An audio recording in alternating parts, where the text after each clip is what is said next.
stuck in her ways and we didn't see that dancing footwork, especially going backwards. Yeah, you have to keep this this speed on a high level until the end of the match. So. And that crushing hit at the end there, the one where they were up and down the piece, multiple exchanges, that would have been a bit of a confidence blow as well, to work that hard and then get picked off with effectively what looked like a very simple para riposte in the end. Yeah, that's fencing, it happens. That's fencing, yes. You hear that phrase a lot in a fencing hall, that's fencing. Yeah, that's fencing. That's the gold medal sorted out for the women. But it's time now to have the final action here, and it is the men's gold medal match between the world number 1 Kim Junghwan of Korea and the world number 3 Vincent ANSTETT of France. Referee for the gold medal match here, Vladislav Seamus of Russia, and it's Daniel Vasquez of Spain who is on the video here. Matthias, come on. Who's going to win this?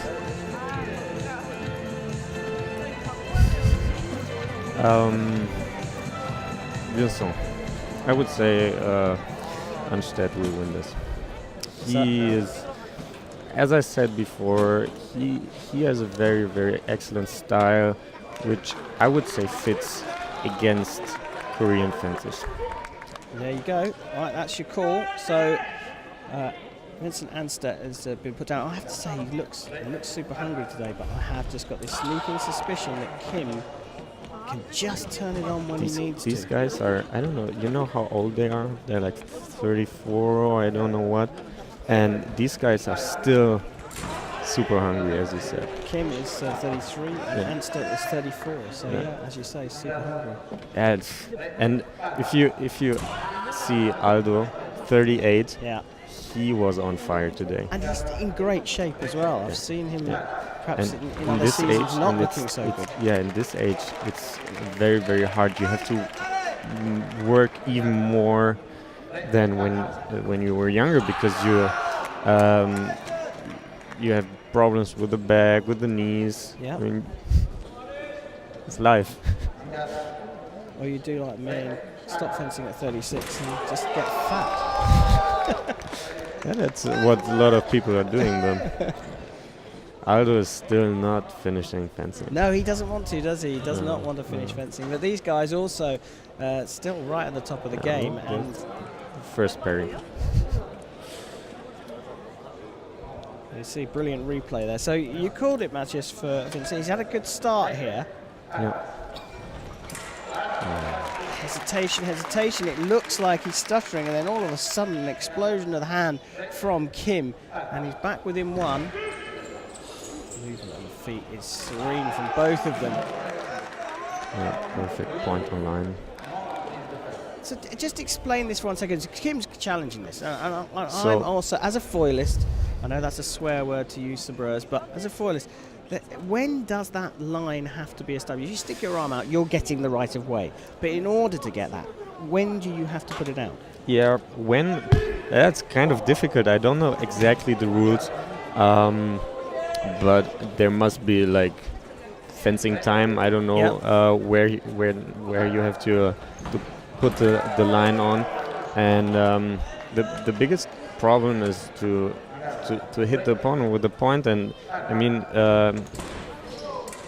these guys are super fast with the hands, and one blade contact and you lost your right of attack. Right. And so yeah, but Vincent is a very good fencer. He can do it, but beside of him, I knew exactly one person who was a master in a point on line, and that was Niklas Limbach.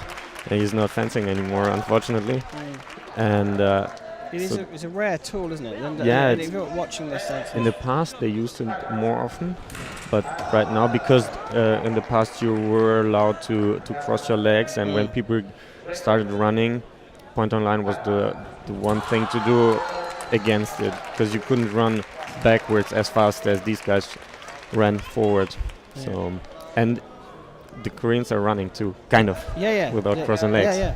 Well, they're moving so much faster than perhaps the traditional superpowers of fencing are used to. But just to go back to that thing about pointing line, it means that you stick your arm out straight, and if you do that before your opponent's begun their attack, then it's your right of way, it's your turn to hit. You can only keep it, as Matthias touched on, as long as your opponent doesn't beat your straight blade. That's the simple rule. Yeah. It's actually very simple to explain, though. Yeah, it is simple to explain, and when you see the replays like this, it's easy to see it as well. But unfortunately, the fight's moved on by 4 or 5 hits by the time we've talked about it. Yeah.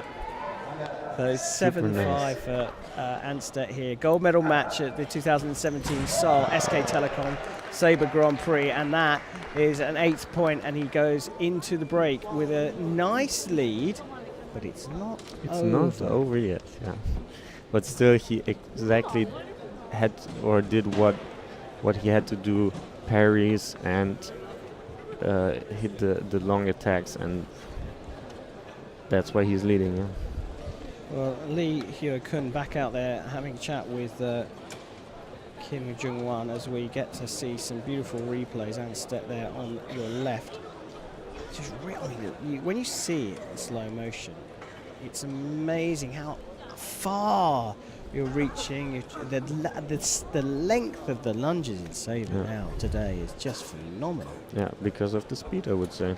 The momentum carrying forward the lunge. Yeah. And also the Koreans are super flexible. Yeah. So you can get your leg higher. The lunge longer. So. But the thing about that though is when you see that in replay and then you think back to it in full speed, you're fully committed at that point. If you don't hit, you're in trouble. Yeah. But the top fencers, even if they do a really, really long attack, they are able to come back if they are short and in no time at all. So the top fencers are still able to do this. And you see some of the, we talked about Aldo Montano, you see some of the Italian fencers and, finishing an attack and realizing that perhaps it's going to get parried, and immediately still in the lunge doing a counter parry riposte as well. Yeah. This is not only incredibly great to watch, but the reaction time is just phenomenal. I mean, it must be a bit of guesswork. Yeah, this is just reaction, or you cannot like see this before the touch or wait for it. This is just reaction and sometimes a lot of luck. Yeah. Well, 8-7. Kim might have just found the volume button here. And that's a beautiful parry riposte from ANSTETT. That's the biggest problem. If they turn up the volume, you get a parry riposte because you're too fast. And that's what Vincent has to do to win this tournament.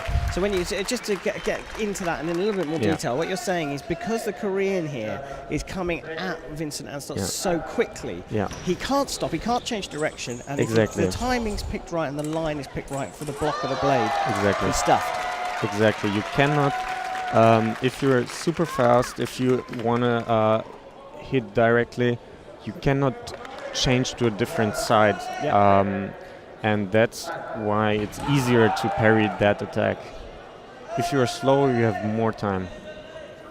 But ANSTETT here looks like he's mixing up with a few attacks of his own, if only just to create a bit of simultaneous and maybe a bit of hesitation in Kim.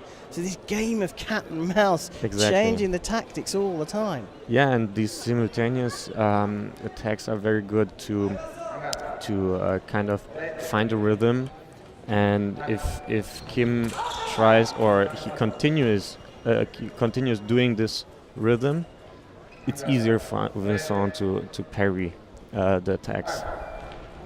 Well, and also to pick up the moment to pause or get a pause from Kim as well, right? So simultaneous. Kim says, "Oh, I'm going to try something else," and this time finishes the attack. Exactly. It's great. It's great.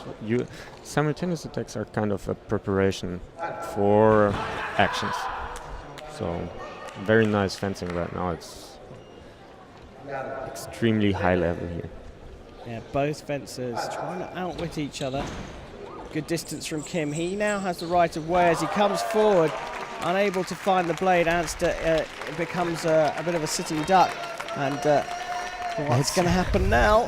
I think the biggest problem right now is that Vincent is kind of not very focused in when he defends. He's doing this point of line thing, but he could do more and he could do even better. So, but he does the touches in the middle. So yeah. So he says, "I'm going to attack." Yeah. Then he's listening to you. He must have the headphones in and listening to the live stream because he has the control again, if only momentarily. And there, that time, both fencers stepped in. I thought ANSTETT had stopped even slightly longer than he did, but the referee calls them simultaneous. So nothing given if both attack at the same time.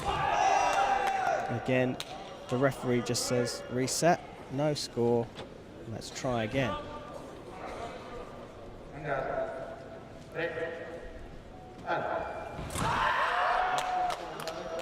Simultaneous though. Yeah, this is a strategy. So you're preparing for actions. But the thing is, both of them are preparing for actions. In that case, ANSTETT was looking to set up a parry riposte to trap, and Kim started a little bit slower, saw that that's what ANSTETT was doing, and said, well, I trust my attack, I'm going to finish. Yeah, that's what Kim has to do. But usually these guys don't change their actions, so it's easy to continue just still parrying and do the same actions as before. So what you're saying is, if you get into the right rhythm against them, then as long they as you have the lead. Actually they have. If they lose their mind and this attack thing doesn't work, then they have a problem. Oh, that was a big call there from Kim, but actually I felt if anyone was going to get that, it was more from the left, but referee called simultaneous or even nothing, I don't know. Well, ANSTETT looked to the coach to see whether he was going to call for a video then, and I think the coach made that decision not to call for one. Yeah, it's important to not lose your videos because you never know when you need it. And this close, that's I think almost certainly the case. That's a close call. That's what I said in the semifinals. It's more a referee thing, because actually Kim is short and ANSTETT tries to parry, but still for me in personal, it's short attack and riposte. But I think I tend to agree with you as a foilist. Yeah. If you finish the attack, it doesn't really matter what the other person has done. It's their turn. Yeah. And actually, these guys or Vincent tried to parry in the moment when Kim tried to hit him. So that's actually not. Lovely attempt there from Vincent ANSTETT. I'd love to see that in the replay. Tried to pick up a parry riposte. Watch this.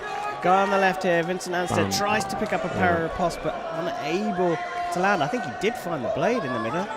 Yeah. But it's the power of the follow through from Kim, and all of a sudden from behind, Kim has taken the lead and just turned up the volume enough.